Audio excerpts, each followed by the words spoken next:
At that moment, Elliot starts to panic because he feels like something bad is about to happen there. Devon, I don't think it's I would even to enter the short. Already with short, just I like it this time. Don't be afraid. Nothing will happen. Maybe it's just a lie, and this charge isn't harming. Okay, I think you're right. Let's go. But with leg clicked, okay? Okay, we'll be fine. Elliot follows Devon but still feels uncomfortable about it.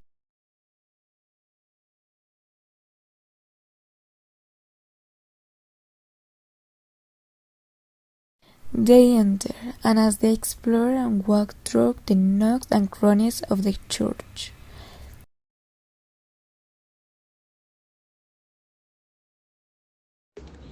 They say that many people died in a fire here, but this wasn't the only tragedy.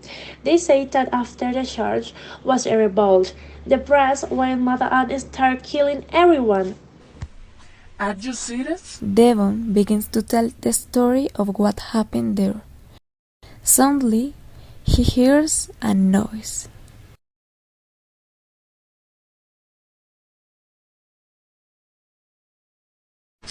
Move away from them for a moment to see what caused that noise. Reaches the sword on the noise and country and Jesus wardrobe, and ready what and with song screeched at me. For the time being, the doors are closing in your face.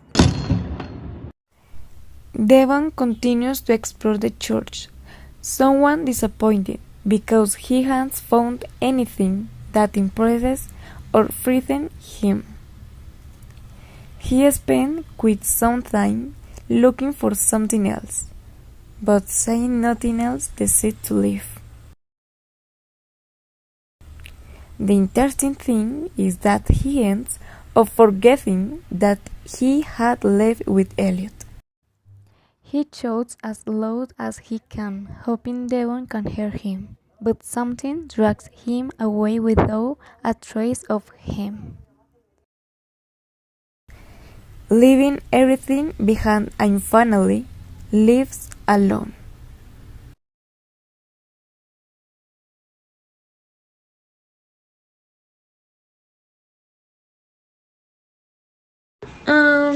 I think there's nothing interesting here.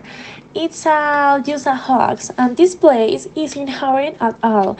It's just an ordinary church. Devon comes across a key on the floor, saying how old it is. He decides to take it with him as souvenir of his visit. Devon begins to hear numerous majestic sounds calling him. Although the sounds are not loud, they begin to stress Devon. Devon starts calling Elliot on his phone, but receives nothing of him. I think have to go look for him. I don't know why he's not answering my calls. Upon arrival, Devon rings the doorbell, and Elliot's mother opens the door. Good morning, Mom. How are you today? Good morning, Devon. I'm doing well, but a bit concerned.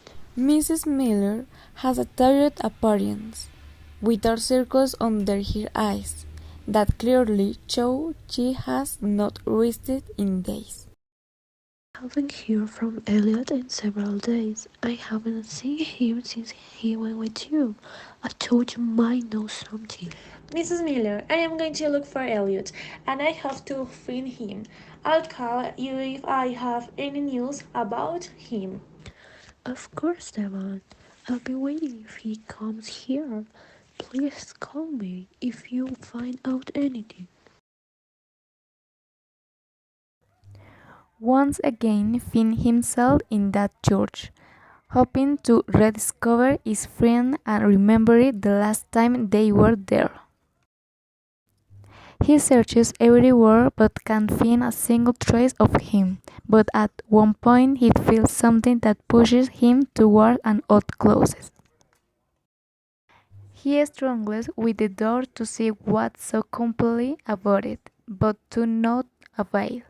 Frustrated, he searches for something he can use to open it.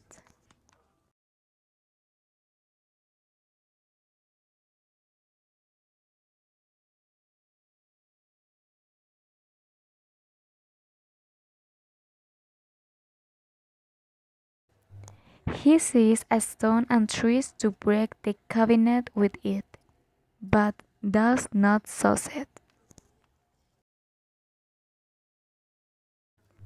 He begins to search through his pocket and finds a key, the same one he had taken during his previous visit. Maybe it's for this.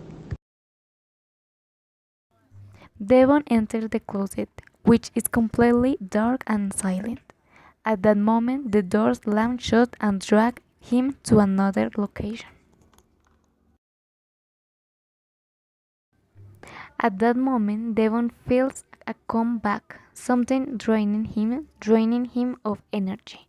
He rushes out of the closet, but what he finds outside is much worse. Much worse. Where is this? Where am I? And why does it feel so unsettling? What's happening? Devon wanders, confused and alarmed by the stranger's surroundings. It's like hell. It looks a lot like our home, but it's lonely, terrifying, and cold. Elliot looked terrible, excited and dirty, as if he's been here for years. What happened to you? Are you okay? You don't look well at all. I don't understand.